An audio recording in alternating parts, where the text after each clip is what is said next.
physics, not biology. This is to be expected. Physics was the first of the natural sciences to become fully modern and highly mathematical.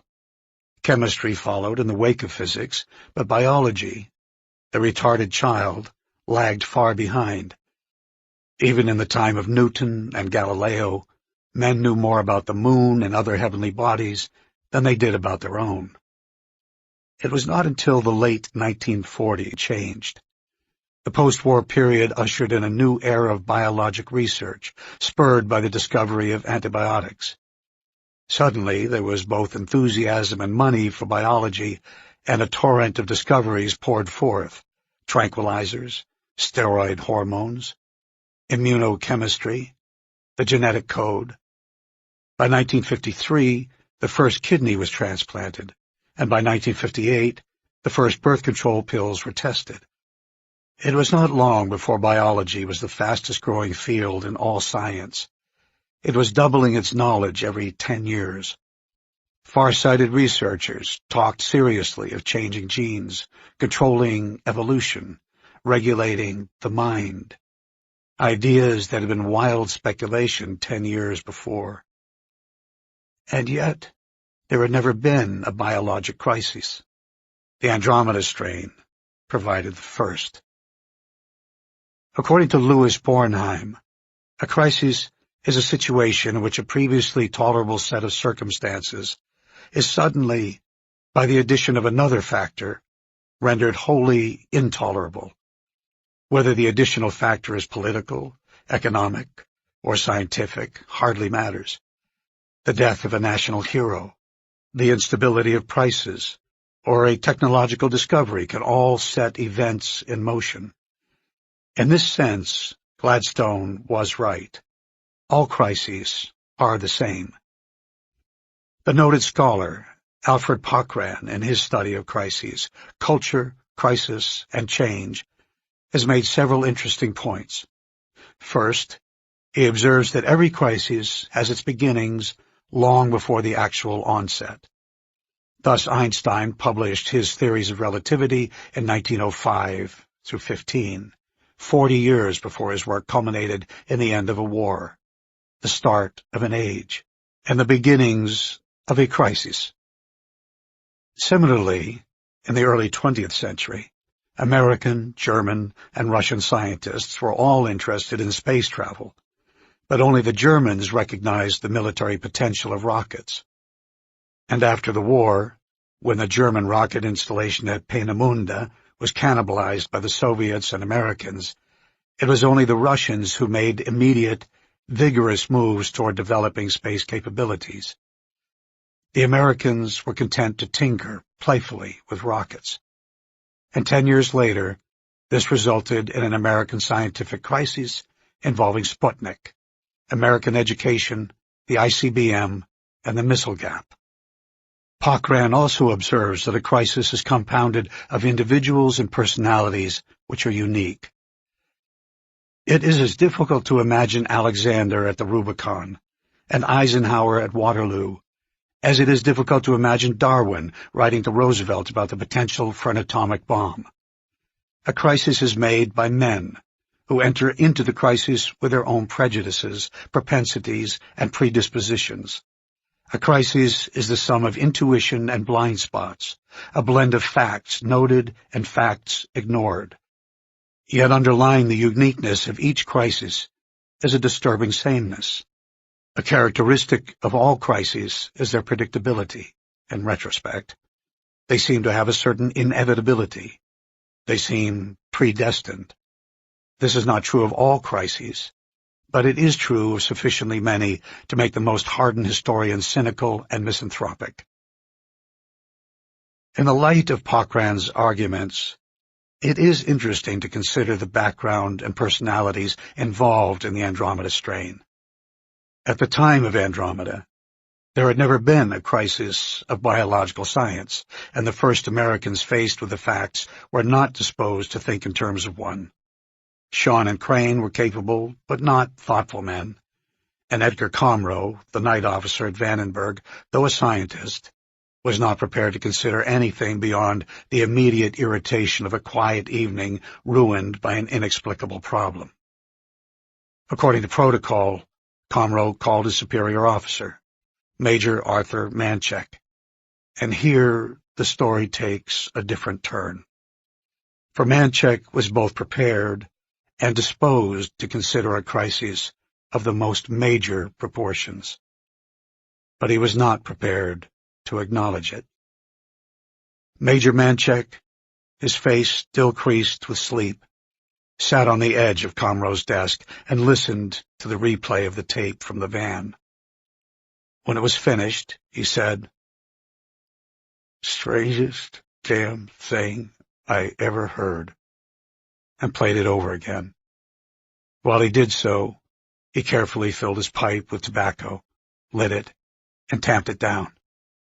Arthur Manchek was an engineer, a quiet, heavy-set man, plagued by labile hypertension, which threatened to end further promotions as an army officer. He had been advised on many occasions to lose weight, but had been unable to do so. He was therefore considering abandoning the army for a career as a scientist in private industry, where people did not care what your weight or blood pressure was. Manchek had come to Vandenberg from Wright-Patterson in Ohio, where he had been in charge of experiments in spacecraft landing methods. His job had been to develop a capsule shape that could touch down with equal safety on either land or sea. Manchek had succeeded in developing 3 new shapes that were promising. The success led to a promotion and transfer to Vandenberg. Here, he did administrative work. He hated it. People bored Manchek. The mechanics of manipulation and the vagaries of subordinate personality held no fascination for him. He often wished he were back at the wind tunnels of Wright-Patterson, particularly on nights when he was called out of bed by some damn fool problem. Tonight, he felt irritable and under stress. His reaction to this was characteristic. He became slow. He moved slowly. He thought slowly. He proceeded with a dull and plodding deliberation. It was the secret of his success. Whenever people around him became excited, Manchek seemed to grow more disinterested, until he appeared about to fall asleep. It was a trick he had for remaining totally objective and clear-headed. Now he sighed and puffed on his pipe as the tape spun out for the second time. No communications breakdown, I take it." Comro shook his head. "We checked all systems at this end. We are still monitoring the frequency." He turned on the radio, and hissing static filled the room. "You know about the audio screen?" "Vaguely," Manchek said, suppressing a yawn. In fact, the audio screen was a system he had developed 3 years before. In simplest terms, it was a computerized way to find a needle in a haystack, a machine program that listened to apparently garbled, random sound and picked out certain irregularities. For example, the hubbub of conversation at an embassy cocktail party could be recorded and fed through the computer, which would pick out a single voice and separate it from the rest. It had several intelligence applications. "Well," Comro said, "after the transmission ended, we got nothing but the static you hear now. We put it through the audio screen to see if the computer could pick up a pattern, and we ran it through the oscilloscope in the corner." Across the room, the green face of the scope displayed a jagged, dancing white line, the summated sound of static. "Then," Comro said, "we cut in the computer, like so." He punched a button on his desk console. The oscilloscope line changed character abruptly. It suddenly became quieter, more regular, with a pattern of beating, thumping impulses. "I see," Manchek said. He had, in fact, already identified the pattern and assessed its meaning. His mind was drifting elsewhere. considering other possibilities, wider ramifications. "Here's the audio," Comro said. He pressed another button, and the audio version of the signal filled the room. It was a steady, mechanical grinding with a repetitive metallic click. Manchek nodded. "An engine, with a knock." "Yes, sir. We believe the van radio is still broadcasting, and that the engine is still running. That's what we're hearing now, with the static screened away." "All right," Manchek said. His pipe went out. He sucked on it for a moment, then lit it again, removed it from his mouth, and plucked a bit of tobacco from his tongue. "We need evidence," he said, almost to himself. He was considering categories of evidence and possible findings, contingencies. "Evidence of what?" Comro said. Manchek ignored the question. "Have we got a scavenger on the base?" "I'm not sure, sir. If we don't, we can get one from Edwards." "Then do it." Manchek stood up. He had made his decision, and now he felt tired again. An evening of telephone calls faced him, an evening of irritable operators and bad connections and puzzled voices at the other end. "We'll want a flyby over that town," he said, "and a complete scan. All canisters to come directly. Alert the labs." He also ordered Comro to bring in the technicians, especially Jaegers. Manchek disliked Jaegers, who was effete and precious. But Manchek also knew that Jaegers was good, and tonight he needed a good man. At 11:07, Samuel Gunnar Wilson was moving at 645 miles per hour over the Mojave Desert. Up ahead in the moonlight, he saw the twin lead jets, their afterburners glowing angrily in the night sky. The planes had a heavy, pregnant look. Phosphorus bombs were slung beneath the wings and belly.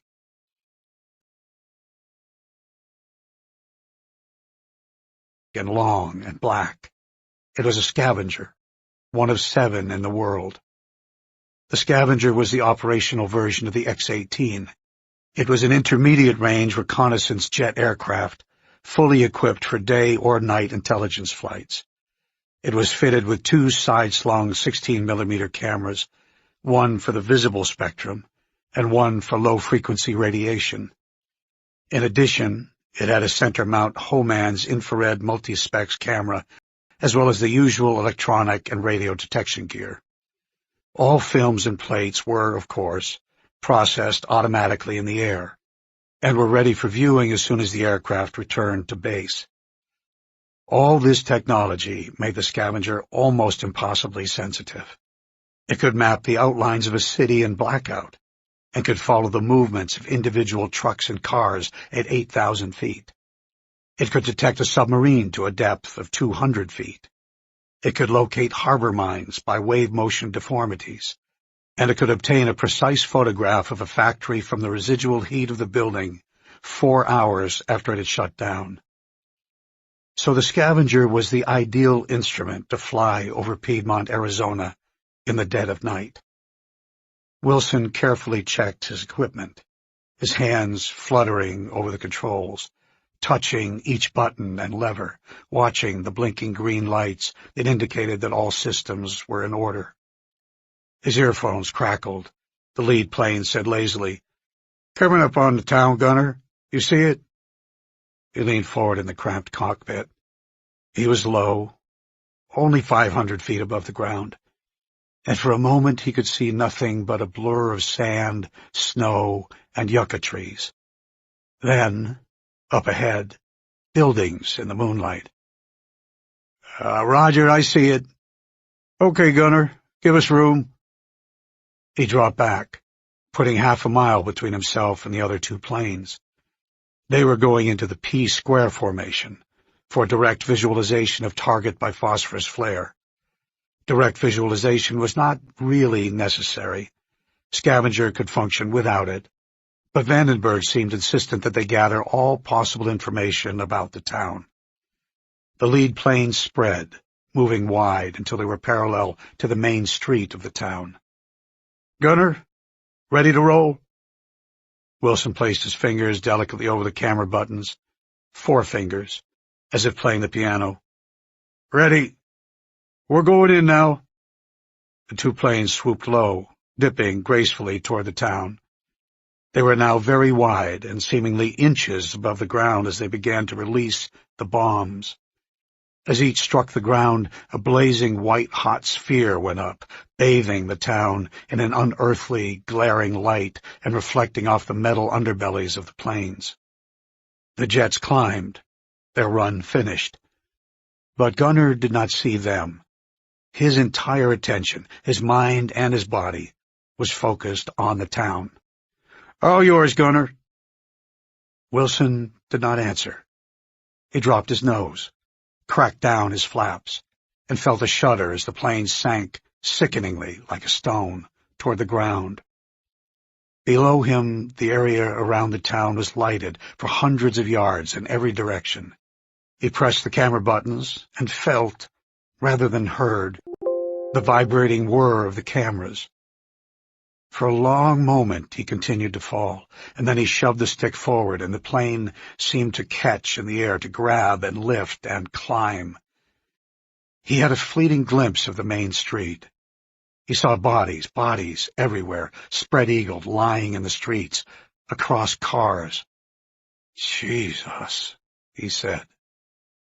And then he was up, still climbing, bringing the plane around in a slow arc, preparing for the descent into his second run, and trying not to think of what he had seen. One of the first rules of air reconnaissance was, ignore the scenery. Analysis and evaluation were not the job of the pilot. That was left to the experts, and pilots who forgot this, who became too interested in what they were photographing, got into trouble. Usually, they crashed. As the plane came down into a flat second run, he tried not to look at the ground. But he did, and again saw the bodies. The phosphorus flares were burning low, the lighting was darker, more sinister and subdued, but the bodies were still there. He had not been imagining it. "Jesus," he said again. "Sweet Jesus." The sign on the door said Data Prosex Epsilon, and underneath, in red lettering, admission by clearance card only. Inside was a comfortable sort of briefing room, screen on one wall, a dozen steel tubing and leather chairs facing it, and a projector in the back. When Manchek and Comro entered the room, Jaegers was already waiting for them, standing at the front of the room by the screen. Jaegers was a short man with a springy step and an eager, rather hopeful face. Though not well liked on the base, he was nonetheless the acknowledged master of reconnaissance interpretation. He had the sort of mind that delighted in small and puzzling details, and was well suited to his job. Jaegers rubbed his hands as Manchek and Comro sat down. "Well then," he said, "might as well get right to it. I think we have something to interest you tonight." He nodded to the projectionist in the back. "First picture?" The room lights darkened. There was a mechanical click, and the screen lighted to show an aerial view of a small desert town. "This is an unusual shot," Jaegers said.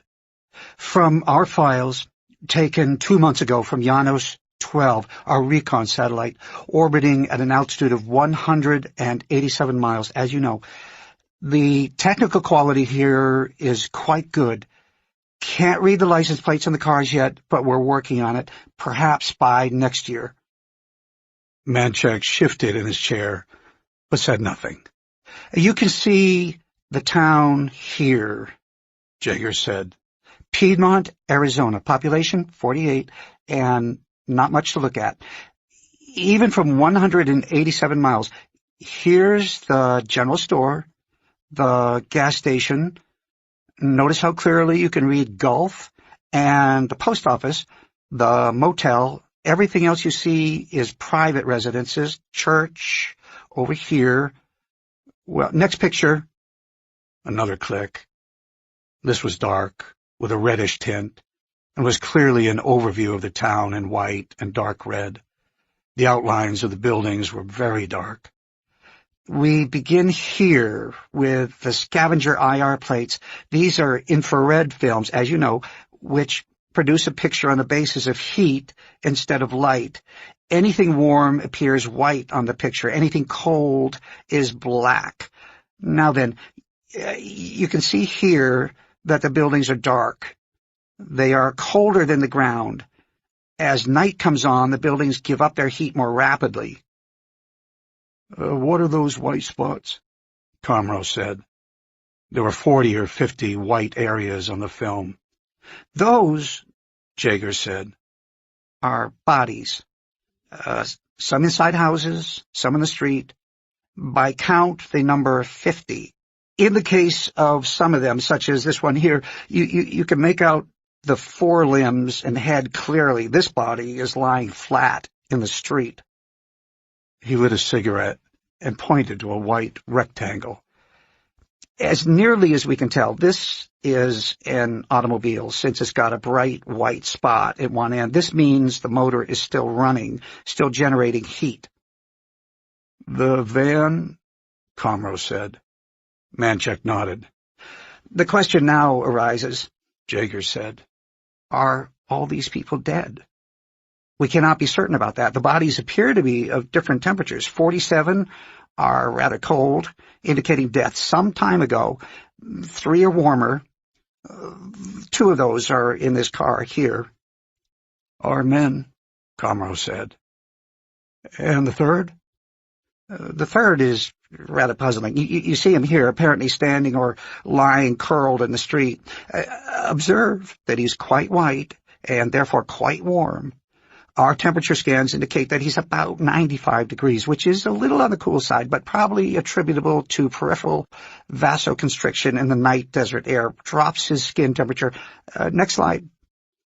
The third film flicked onto the screen. Manchek frowned at the spot. It's moved. Exactly.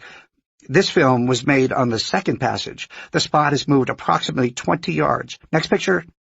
The third film. Moved again. Yes, an additional 5 or 10 yards. So, one person down there is alive? That, Jaeger said, is the presumptive conclusion. Manchek cleared his throat. Does that mean it's what you think? Yes, sir. It's what we think. There's a man down there, walking among the corpses. Jaeger shrugged and tapped the screen. It is difficult to account for the data in any other manner, and at that moment, a private entered the room with 3 circular metal canisters under his arm. Sir, we have films of the direct visualization by P-Square. Run them, Manchek said. The film was threaded into a projector. A moment later, Lieutenant Wilson was ushered into the room. Jaeger said, I haven't reviewed these films yet. Perhaps the pilot should narrate? Manchek nodded and looked at Wilson, who got up and walked to the front of the room, wiping his hands nervously on his pants. He stood alongside the screen and faced his audience, beginning in a flat monotone. Sir, my flybys were made between 11:08 and 11:13 p.m. this evening. There were 2, a start from the east and a return from the west, done at an average speed of 214 miles per hour, at a median altitude by corrected altimeter of 800 feet, and an— Just a minute, son, Manchek said, raising his hand. This isn't a grilling. Just tell it naturally. Wilson nodded and swallowed. The room lights went down and the projector whirred to life. The screen showed the town bathed in glaring white light as the plane came down over it. This is my first pass, Wilson said. East to west at 11:08. We're looking from the left-wing camera, which is running at 96 frames per second. As you can see, my altitude is falling rapidly. Straight ahead is the main street of the target. He stopped. The bodies were clearly visible, and the van stopped in the street, its rooftop antenna still turning slow revolutions. As the plane continued its run, approaching the van, they could see the driver collapsed over the steering wheel. Excellent definition, Jaeger said. That fine-grained film really gives resolution when you need— Wilson, Manchek said, was telling us about his run. Yes, sir, Wilson said, clearing his throat. He stared at the screen. At this time, I'm right over the target where I observed the casualties. You see here, my estimate at that time was 75, sir. His voice was quiet and tense. There was a break in the film, some numbers, and the image came on again. Now I'm coming back for my second run, Wilson said. The flares are already burning low, but you can see— Stop the film, Manchek said. The projectionist froze the film in a single frame. It showed the long, straight main street of the town and the bodies. Go back. The film was run backward, the jet seeming to pull away from the street. There. Stop it now. The frame was frozen. Manchek got up and walked close to the screen, peering off to one side. Look at this, he said, pointing to a figure. It was a man in knee-length white robes, standing and looking up at the plane. He was an old man, with a withered face. His eyes were wide. What do you make of this? Manchek said to Jaegers. Jaegers moved close. He frowned. You're running forward a bit? The film advanced. They could clearly see the man turn his head, roll his eyes, following the plane as it passed over him. And now backward, Jaeger said. The film was run back. Jaeger smiled bleakly. The man looks alive to me, sir. Yes, Manchek said crisply. He certainly does. And with that, he walked out of the room. As he left, he paused and announced that he was declaring a state of emergency, that everyone on the base was confined to quarters until further notice, that there would be no outside calls or communication, and that what they had seen in this room was confidential. Outside in the hallway, he headed for Mission Control. Comro followed him. I want you to call General Wheeler, Manchek said. Tell him I've declared an SOE without proper authorization, and ask him to come down immediately.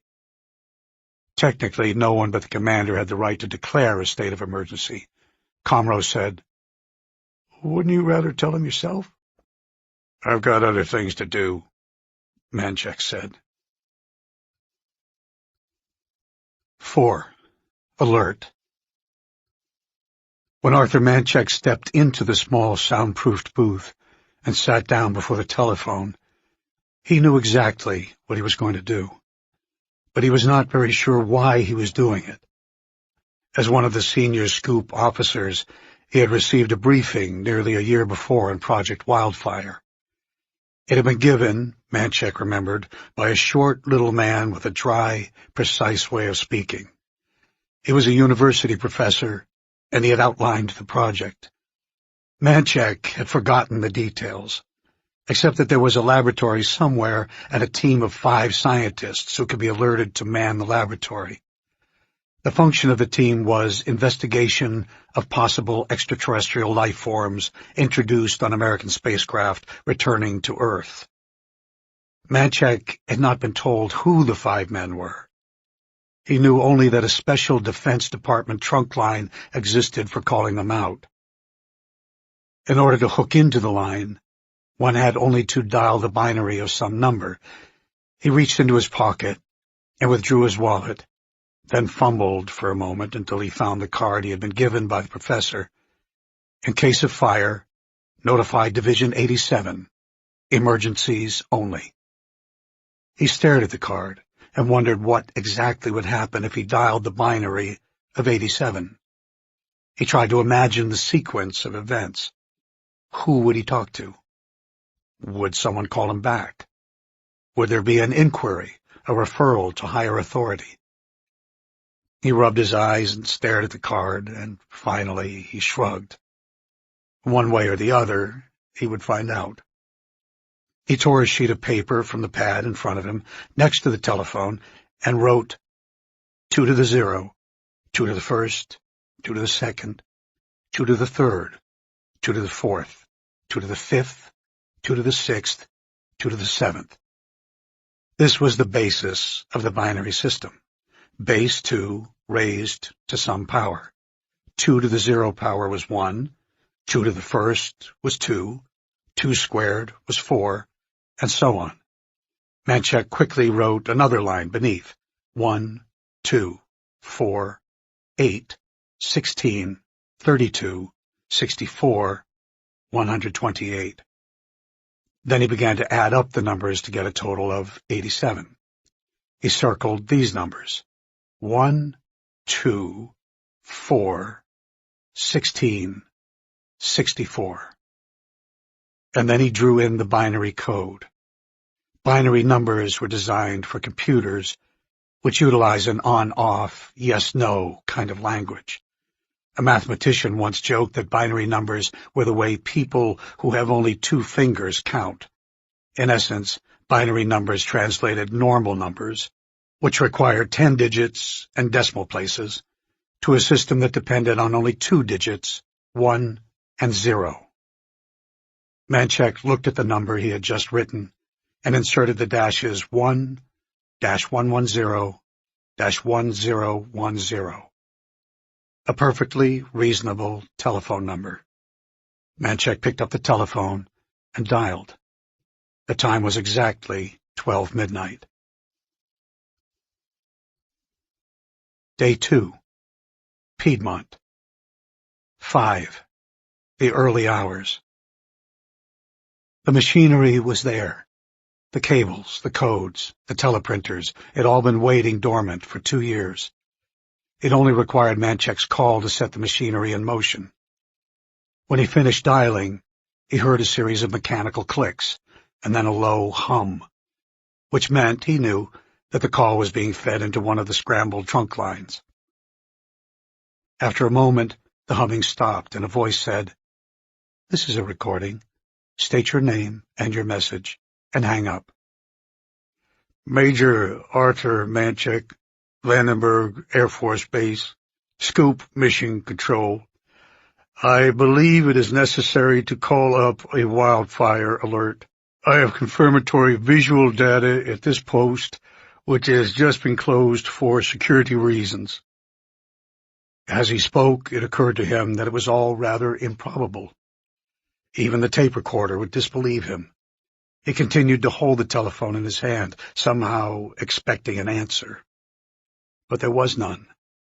Only a click as the connection was automatically broken. The line was dead. He hung up and sighed. It was all very unsatisfying. Manchek expected to be called back within a few minutes by Washington. He expected to receive many calls in the next few hours, and so remained at the phone. Yet he received no calls, for he did not know that the process he had initiated was automatic. Once mobilized, the wildfire alert would proceed ahead and not be recalled for at least 12 hours. Within 10 minutes of Manchek's call, the following message clattered across the scrambled maximum security cabler units of the nation. Unit Top Secret. Code follows as CBW 9923435677890. POG coordinates Delta 8997. Message follows as wildfire alert has been called.